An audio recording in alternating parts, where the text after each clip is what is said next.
Good Good morning, ma'am. morning. Good morning, ma'am. Good morning ma'am. Good morning.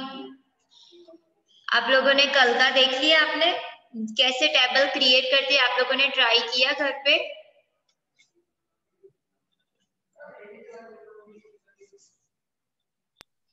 No ma'am. तो at least आप try तो कर सकते हो ना, क्योंकि इमेजेस के बारे में ऐसा था कि लिंक्स, इमेजेस हम लोड नहीं कर पाते थे W3 स्कूल्स पे। फिर हमने बोला था कि लिंक्स भी हम जनरेट नहीं कर पाते, लेकिन आप ये टेबल और लिस्ट वो सब तो आप प्रैक्टिस कर सकते हो ना वो W3 स्कूल पे। तो एटलीस्ट वो एक बार कर लीजिएगा तो आपको आइडिया आएगा। ठीक है, मैं आप ही के लिए कह रही हूँ। Okay ma'am. ओके। आज कल हमने देखा था कि टेबल एट्रीब्यूट्स के बारे में हमने सारे देखा था, राइट?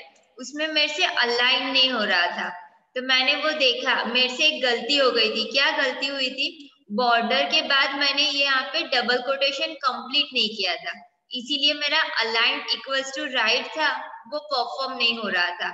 ये देखो यहाँ पे हो गया अलाइन, राइट साइड हो गया पूरा टेबल। ओके, तो ऐसी छोटी छोटी मिस्टेक से भी आउटपुट नहीं आएगा।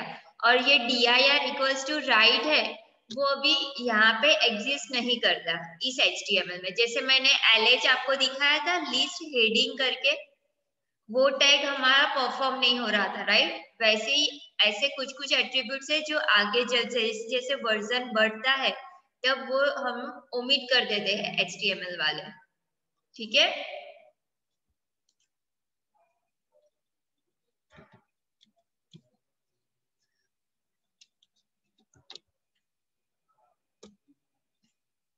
कल हमने बॉर्डर एंड बीजी कलर देखा था। आपको समझ में आ गया? बाय डिफॉल्ट बॉर्डर की वैल्यू क्या होती है पिक्सल में? 0। यस, बाय डिफॉल्ट 0 आएगी, यानी ये ऑप्शनल एट्रीब्यूट है। अगर आप उसमें बॉर्डर स्पेसिफाई नहीं करेंगे तो हमें कोई भी बॉर्डर नहीं देगी, लेकिन हमें टेबुलर फॉर्मेट में दिखाना है तो हमें बॉर्डर इक्वल्स टू 1 या जो भी कुछ लिखना हो उस तरीके से हमें लिखना होगा। और बीजी कलर भी चेंज करना होता है, जो हम कर सकते हैं। सिर्फ टेबल का ही बैकग्राउंड कलर चेंज होगा। अभी है सेल पैडिंग। सेल पैडिंग के बारे में आप समझ गए कि मैं क्या समझा रही थी? सेल पैडिंग यानी क्या? हम जो सेल में लिखते हैं वो सेल के बीच में, मैं आपको पेन थ्रू समझा, यहाँ पे जो हमारे पास है उसी थ्रू समझाती हूँ। सेल पैडिंग, सेल पैडिंग यानी क्या?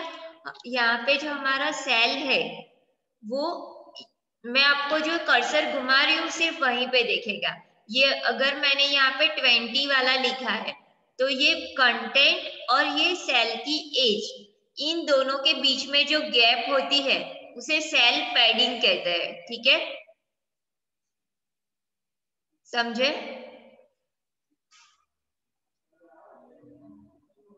Yes, ma'am. Okay. If two table cells are placed next to each other and both contain text, there may be a problem. If there is not enough space, दो चीजें हैं। एक तो हमारे पास 2 table text है और दोनों टेक्स्ट दोनों सेल में बहुत कुछ है। जैसे कि मैं यहाँ पे 20 सिर्फ मार्क्स लिखे हुए, राइट? अगर उसकी जगह पर मैंने लिखे होते यहाँ पे मैं सेल पैडिंग और सेल स्पेसिंग अभी नहीं लिख रही, ठीक है, ये मैंने काट दिया, तो मुझे आउटपुट कैसा मिलेगा? ऐसा, जिसमें स्पेस नहीं है। बाय डिफॉल्ट इतनी रहती है लेकिन ये नहीं के बराबर है। अभी यहाँ पे मेरे पास सिर्फ 20 है, ये सारे मार्क्स है, लेकिन कुछ बड़ा है, जैसे कि मैं बड़ी फिगर लिख रही हूँ, ठीक है,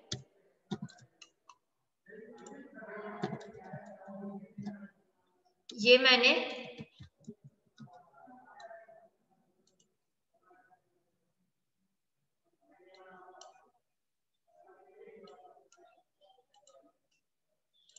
मैंने बहुत ही बड़ी फिगर लिखी, राइट?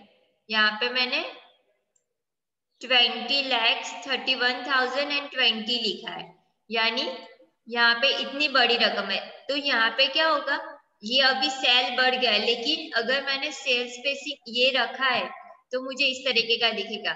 लेकिन अगर इसमें प्रॉब्लम क्या होगा कि if there is not enough space between the edges of the cells and the text, the words would be combined with each other, making them hard to read. वो ऐसे line में रहेगा तो हमें बहुत ही डिफिकल्ट रहेगा रीड करने में। Similarly, if there is a border around each cell, the text touches the border, it will be hard to read. ये सारे सिनारियोज है कि ऐसी चीजें हो सकती है। By adding some space as a padding to the cells makes their content easier to read. अभी हम यहाँ पे सेल पैडिंग ऐड कर रहे हैं। Cell padding equals to 5 pixel लिखा है मैंने, तो उससे क्या होगा, यहाँ पे जो जगह है वहां पे हमें बड़ी देगी। आपने देखा यहाँ पे चारों तरफ थोड़ी जगह बढ़ गई, जो नजदीक नजदीक थी वो अभी दूर दूर दिख रही है, जो फिगर है वो। This attribute packs some space inside each wall of the cell of the table. The value can be specified either as a percentage value or in pixel. The percentage refers to the width of each cell of the table. यानी हम इसमें दो तरीके से लिख सकते हैं, cell padding या तो पिक्सल में भी लिख सकते हैं और परसेंटेज वाइज भी लिख सकते हैं। तो अगर हम यहाँ पे मैंने सेल पैडिंग करके लिखा है 5, लेकिन अगर मैं यहाँ पे 50% लिखती हूँ, वो बहुत ज्यादा हो जाएगा, 20% लिख रही हूँ, तो मैं इस तरीके से भी लिख सकती हूँ। तो वो क्या कंसिडर करेगा, जो ये देखो इतनी बड़ी जगह हो गई 20%, जो पूरा सेल है उसमें से 20 हर एक में मुझे स्पेस करके दे रहा है। समझ गए आप? Yes ma'am. Yes ma'am. तो ये हो गया सेल पैडिंग के बारे में। अब है सेल स्पेसिंग के बारे में। सेल स्पेसिंग क्या है, अगर हम दो सेल है, उन दोनों के बीच में, यहाँ पे देखो आप, यहाँ पे जो सेल है अभी दो सेल के बीच में जगह नहीं है, तो अगर हमें ऐसा करना है कि ये दो सेल के बीच में मुझे जगह करनी है, तो उसके लिए सेल स्पेसिंग है, used to create space between the cells of the table. The amount of space can be specified either in pixel or as a percentage value. यहाँ पे भी हम परसेंटेज में भी डाल सकते हैं या फिर हम पिक्सल में भी लिख सकते हैं। Percentage is the percentage of the width of each cell of the table. यानी यहाँ पे अगर हम परसेंटेज स्पेसिफाई करते हैं तो वो क्या होगा, वो होगा percentage of width in of each cell. यानी हम एक बार स्पेसिफाई करेंगे तो वो हर एक सेल के लिए वो एप्लीकेबल होगा। सेल स्पेसिंग इक्वल्स टू, मैं 10% कर रही हूँ, 10% भी लिख सकती हूँ या फिर पिक्सल भी लिख सकती हूँ। मैंने यहाँ पे 10% किया तो मेरा आउटपुट कैसा होगा, यहाँ पे जितनी आपको गैप दिख रही है अभी वो गैप कितनी बढ़ रही है वो देखना।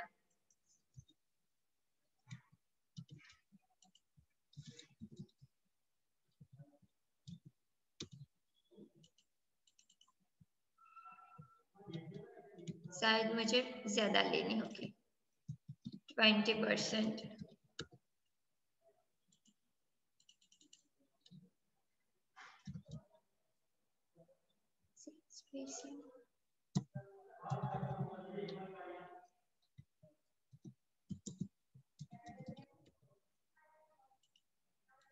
ओके, तो ये आपको दिखी, दो सेल के बीच में जगह हो गई चारों तरफ। ओके, तो ये हो गया सेल स्पेसिंग। अभी width attribute. Width attribute used to specify the width of the table. The value is given either in pixel or as a percentage of available space. ठीक है, अभी परसेंटेज टेबल की हमें width स्पेसिफाई पहले से करनी है। अभी क्या हो रहा है कि हम जो भी लिख रहे हैं उसकी जो कंटेंट है उस हिसाब से वो हमारा जो कंटेंट है उस हिसाब से वो हमें आउटपुट दे रहा है, राइट? कि अगर हमने कंटेंट इतना लिखा है तो हमें उस हिसाब से चाहिए, लेकिन हमें पहले से स्पेसिफाई करनी है कि टेबल में डेटा ज्यादा हो कि बड़ा हो, लेकिन मेरी विड्थ इतनी होनी चाहिए, तो वो हमें उस तरीके का आउटपुट देगा। तो विड्थ इक्वल्स टू, मैं लिख रही हूँ 30, तो 30 में क्या होगा?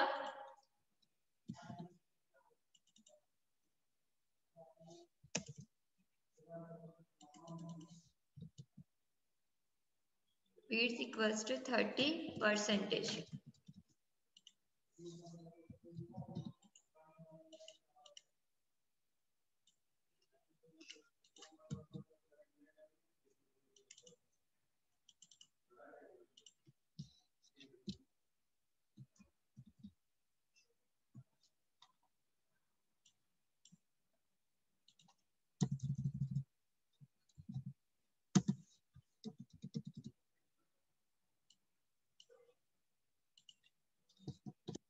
परसेंटेज।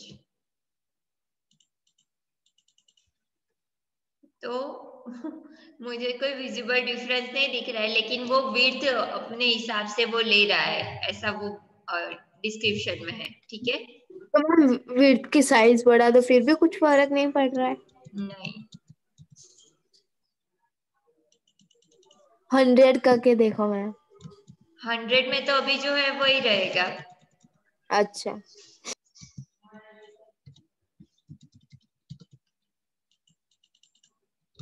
कोई चेंज नहीं हो रहा है।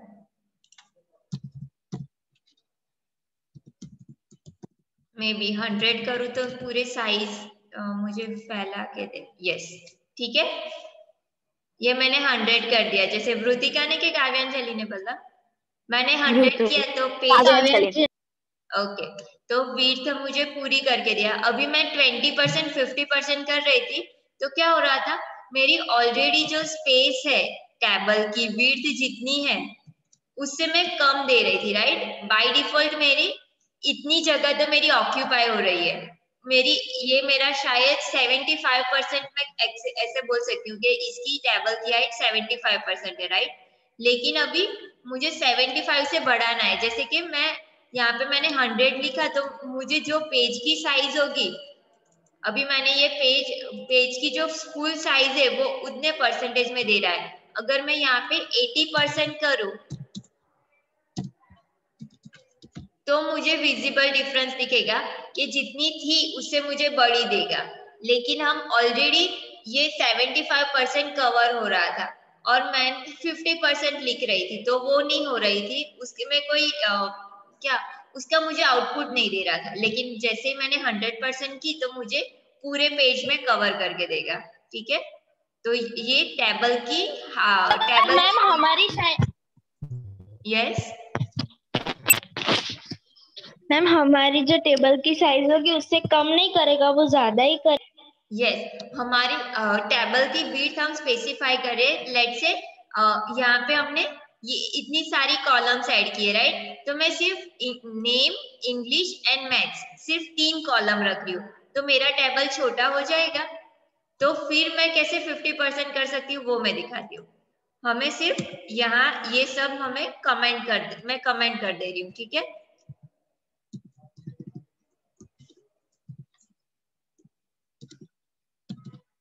यहाँ से लेके ये पीछे के सारे मार्क्स में कमेंट कर दी हूँ, तो ये देखो कमेंट्स मुझे इस तरीके से दिखेगी, यानी अभी जो भी मैं लिखूंगी इसके अंदर वो वहां पे रिफ्लेक्ट नहीं होगा। हमने सिर्फ 3 ही मार्क्स रखने हैं। मैं हर एक जगह से ये सिर्फ 3 ही मार्क्स रख रही हूँ, ठीक है?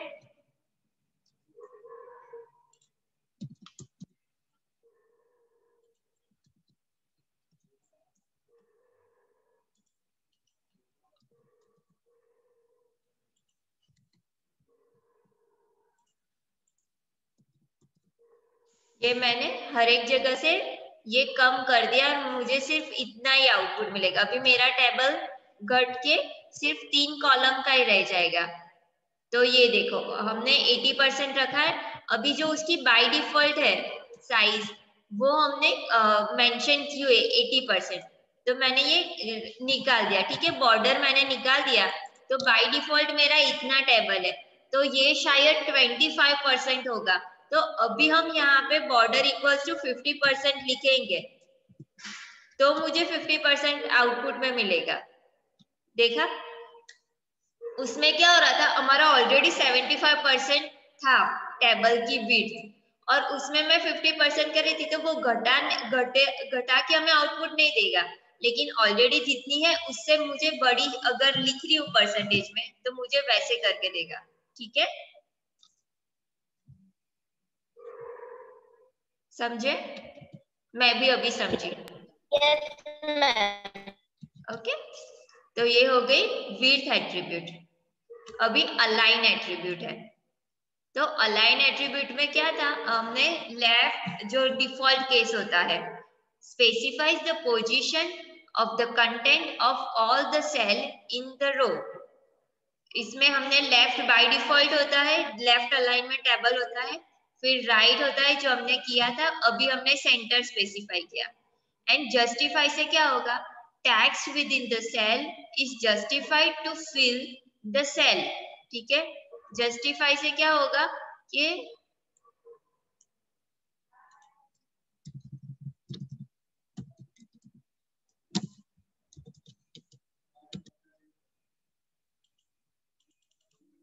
यहाँ पे जस्टिफाई, नॉर्मली हम जस्टिफाई से क्या होता है, आपको आइडिया है justify attribute? No ma'am. Okay, तो मैं यहाँ पे आपको ये वर्ड में दिखाती हूँ कि जस्टिफाई से क्या होता है। यहाँ पे भी हमारे पास ऑप्शन होते हैं कि यहाँ पे हम कौन से रखें। मैम आपकी वॉइस कट रही है। ओके, यहाँ पे थोड़ा नेटवर्क का इश्यू है, अदरवाइज ये देखो, यहाँ पे आप, मैं जहाँ पे कर्सर घुमा रही हूँ वो देखिएगा, ये हमारा लेफ्ट अलाइनमेंट है, तो लेफ्ट इस तरीके से होगा, सेंटर अलाइनमेंट यहाँ पे होता है इस तरीके से, राइट यानी राइट। और जस्टिफाई अगर हम करते हैं तो उससे क्या होगा, जो पेज की विड्थ होती है वहां पे हमें जस्टिफाई करके देगा, यानी बीच बीच में मुझे बहुत सारे गैप्स करके देगा, अगर हमारा टेबल के जो वैल्यूज है वो बहुत छोटे हैं तो। ठीक है, यहाँ पे जस्टिफाई इस तरीके से होगा, मैं आपको वर्ड में आपको एक्सप्लेन करती हूँ।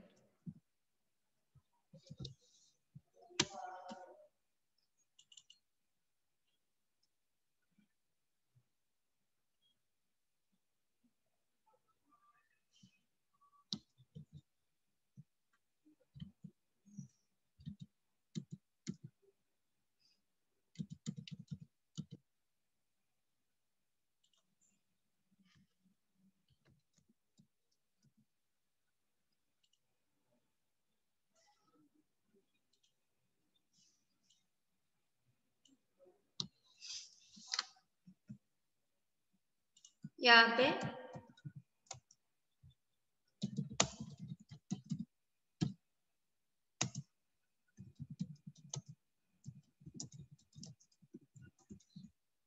ये सारा टेक्स्ट है,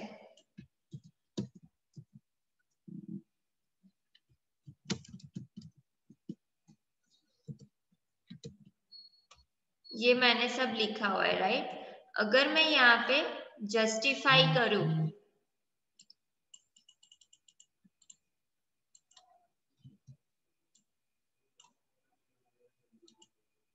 तो क्या होगा, अगर यहाँ पे मेरा टैक्स थोड़ी जगह बचा रहा है तो वो जस्टिफाई में क्या होगा, मुझे इक्वली सब एक लेंथ में करके देगा।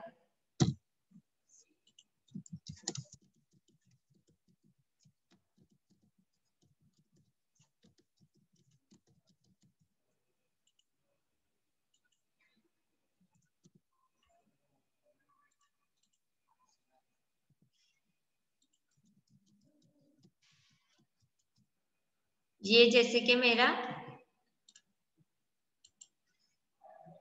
ये मेरा टेक्स्ट है, अगर मैं इसे जस्टिफाई करूं तो मुझे सब इक्वली देगा। यहाँ पे भी वो आउटपुट में आपको जैसे दिखाना चाहती हूँ वैसे नहीं आ रहा है, लेकिन इन शॉर्ट आप जो भी लिखो वो यहाँ पे ये बॉर्डर और ये बॉर्डर सेम रहेगी। कई बार क्या होता है, हम थोड़ा यहाँ से लिखते हैं फिर थोड़ा यहाँ पे हो जाता है। जस्टिफाई से क्या होगा कि ये लेफ्ट साइड ये नॉर्मल है, तो यहाँ पे मुझे थोड़ी जगह है अभी लिखने की, लेकिन अगर मैं यहाँ पे जस्टिफाई करूँ तो ये हेलो थोड़ा इस तरफ से आ जाएगा।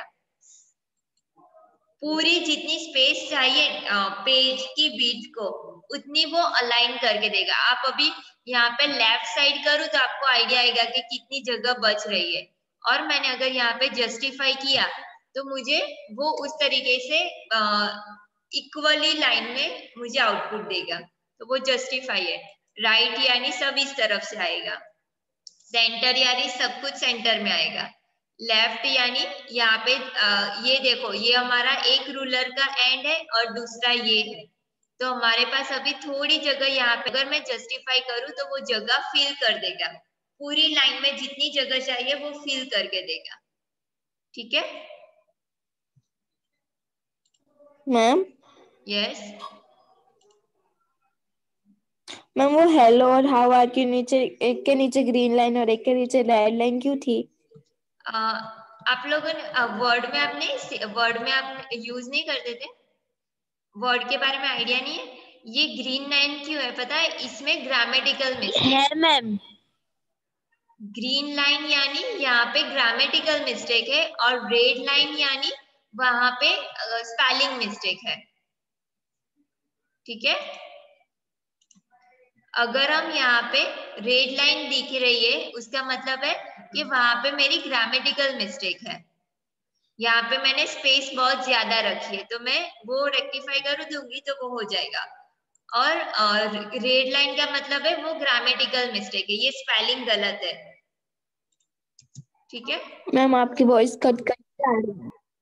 अगर यहाँ पे ग्रीन कलर की लाइन है वर्ड में उसका मतलब है वहां पे ग्रामेटिकल मिस्टेक है, और अगर वहां पे रेड कलर की लाइंस है उसका मतलब है वो स्पेलिंग मिस्टेक्स है। ठीक है yes ma'am.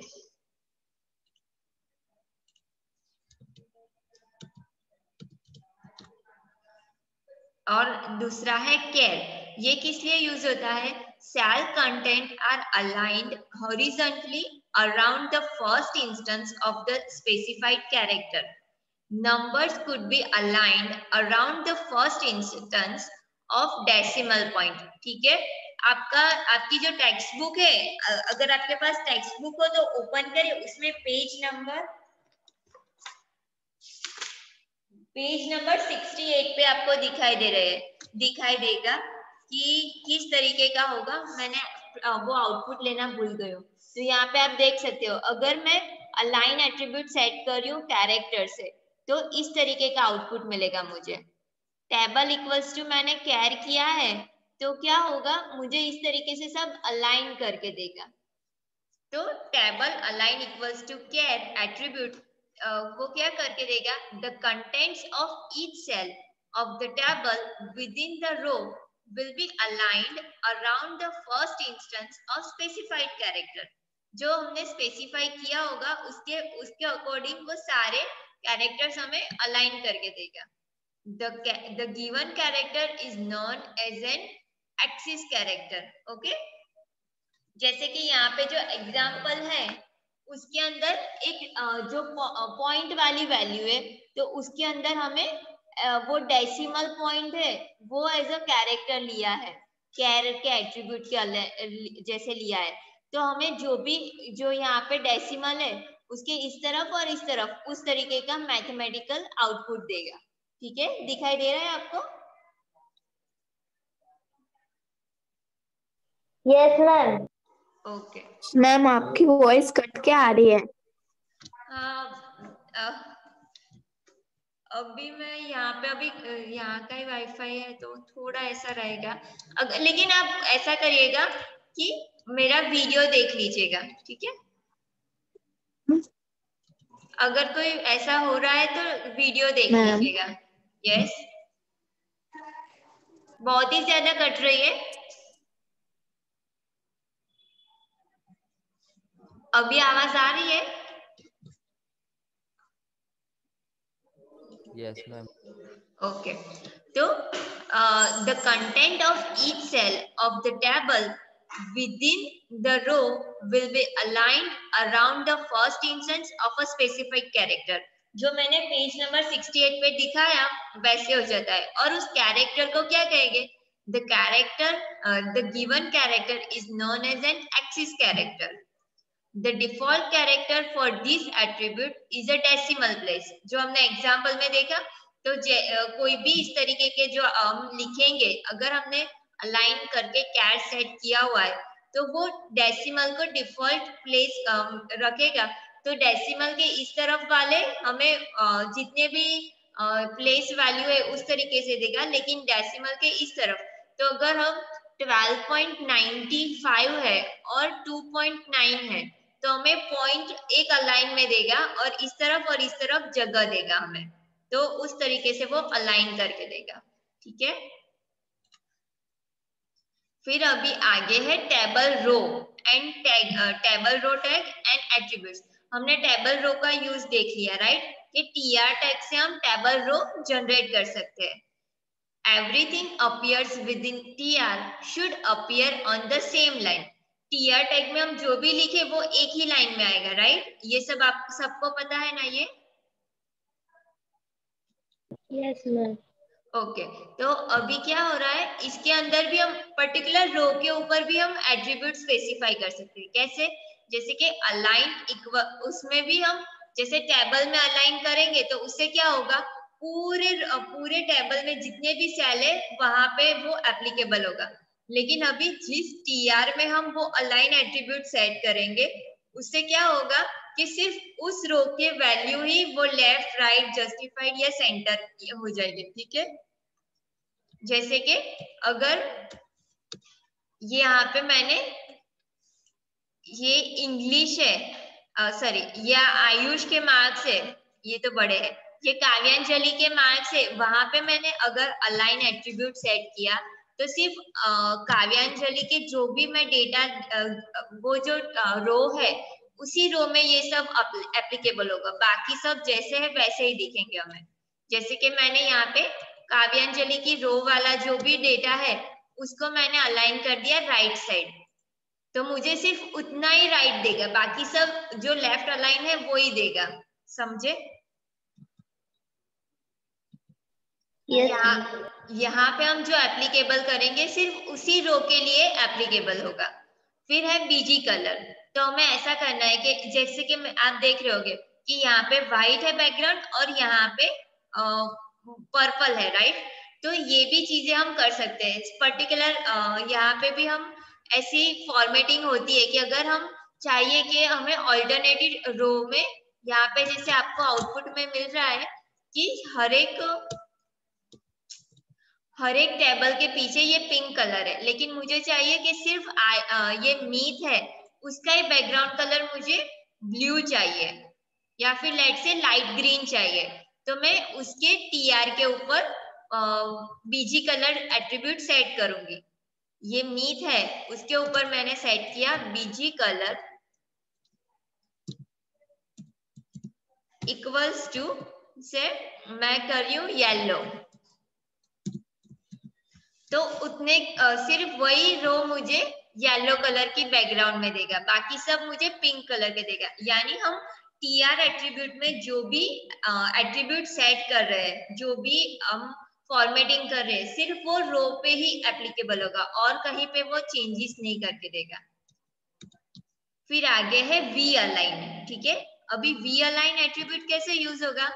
We align specifies the vertical alignment of the content of each cell in a row। यानी कि हमारे सेल में कई बार क्या होता है, कई चीजें बड़ी होती है, कई छोटी होती है, राइट। जैसे कि मैं आपको वृतिका के ऊपर दिखाती हूँ। यहाँ पे वृतिका आपकी सरनेम क्या है? परमार। ठीक है, ये वृतिका परमार है, तो मैंने ऐसा किया कि मैंने बीआर टैग का यूज किया, यानी वृतिका परमार वृतिका मुझे एक लाइन में दिखेगी और परमार मुझे दूसरी लाइन में दिख रहा है, राइट। तो अभी इसके अंदर मैंने 2 लाइन किया, तो यहाँ पे आपको ये सेंटर में दिख रहा है आपको जो टेक्स्ट है यहाँ पे 2 लाइन का है और यहाँ पे मुझे 1 लाइन में दिख रहा है आउटपुट। तो मुझे ऐसा करना है कि सब मुझे अलाइनमेंट, उसकी वर्टिकल अलाइनमेंट सेम करनी है, तो उसे भी सेट कर सकते हैं। उसके अंदर हम v align equals to top, middle, bottom and baseline, 4 option है। तो उस 4 में अगर हम यहाँ पे मैं आपको वृत्तिका के ऊपर वृत्तिका के जो TR है उसमें मैं वी अलाइन सेट कर रही हूँ।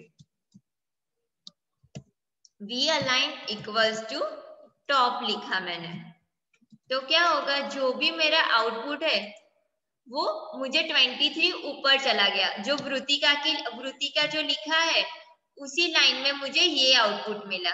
अगर मैं यहाँ पे सेंटर लिखूं, यहाँ पे सेंटर नहीं है, यहाँ पे मिडल है, तो यहाँ पे मिडल लिखूं तो जो मुझे वृत्तिका और परमार के जितनी उसकी हाइट है उसमें जो सेंटर वाला पोर्शन होगा मुझे 23 वहां पे लिख के देगा आउटपुट में।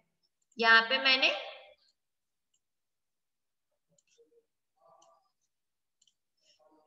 अभी आपको दोनों जगह पे दिखेगा। यहाँ पे अगर मैंने ये सेंटर, अभी मैं ये मिडल कर रही हूँ, ठीक है, तो यहाँ पे जैसे ही मिडल करूंगी तो ये आपको सेंटर में हो जाएगा, सेंटर में हो गया जो बाय डिफॉल्ट सेंटर में होता है। फिर दूसरा है बॉटम। बॉटम से क्या होगा, जो परमार लिखी हुई है वहां पे जो उसकी लाइन है मुझे उस लाइन के अंदर मुझे लिख के देगा बॉटम, तो नीचे चला गया।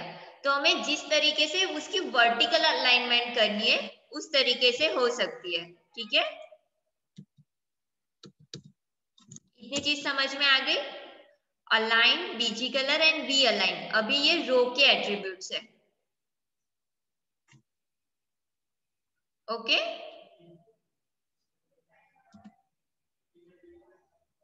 Say yes or no? Yes, ma'am. Yes, ma'am. Yes ma'am.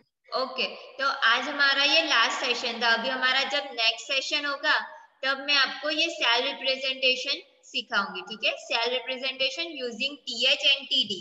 मैंने आपको TH तो बता दिया है, TH किसके लिए टैग है? Table heading. Yes, and TD यानी table data. Yes, table data. तो अब उसी से रिलेटेड ये सब कंटेंट है और उसके डिफरेंट एट्रीब्यूट्स है। जो अभी हमने क्या देखा, सबसे पहले टेबल के एट्रीब्यूट्स देखे। जो टेबल के एट्रीब्यूट्स थे वो हर एक जगह पे अप्लाई हो रहे थे, राइट, जो हर एक जगह पे अप्लाई हो रहे थे। अभी टेबल रो पे हमने देखा जो पूरे रो पे एप्लीकेबल हो रहे थे, और अभी हम देखेंगे टेबल डेटा के ऊपर या टेबल हेडिंग के ऊपर, दोनों के एट्रीब्यूट सेम है। तो वहां पे हम जो पर्टिकुलर सेल के ऊपर लिखेंगे, ये जो अगर यहाँ पे हमने कुछ एट्रीब्यूट लिखा तो ये सिर्फ 23 जो डेटा है सिर्फ उसी सेल पे एप्लीकेबल होगा, ठीक है।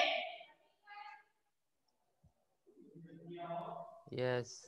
ओके, तो अभी मैं आज आपको इसकी PDF फाइल भी भेज दूंगी। तो अभी नेक्स्ट सेशन हो उससे पहले अगर आपको ये पूरा चैप्टर अपने आप प्रैक्टिकल करके कवर अप करना हो तो वो भी कर सकते हो, ठीक है। ये यस tab- मैम। हाँ, और बाद में ये सिर्फ जनरल सब है। नेस्टिंग टेबल, जैसे हम नेस्टिंग लिस्ट बना रहे थे वैसे नेस्टिंग टेबल है। जैसे यहाँ पे आपने अभी देखा होगा, हम टेबल रो के एट्रीब्यूट्स देख रहे थे, उसमें हमने क्या किया, ये मेरा एक बड़ा टेबल है, उसके अंदर मैंने ये छोटा टेबल बनाया, राइट। तो ये हो गया हमारा नेस्टिंग ऑफ टेबल। टेबल के अंदर हम एक और टेबल बना रहे हैं, वो हो जाएगा नेस्टिंग ऑफ टेबल, ओके। तो वो सब है। Yes, ma'am. और लास्ट में एक है फ्रेम करके, वो मैं आपको नेक्स्ट टाइम ये पूरा सेल से लेके वहां तक कंप्लीट करवा दूंगी, ओके। आज हम यहाँ तक ही हमारा सेशन रखते हैं। Okay, bye, have a nice day. Bye ma'am.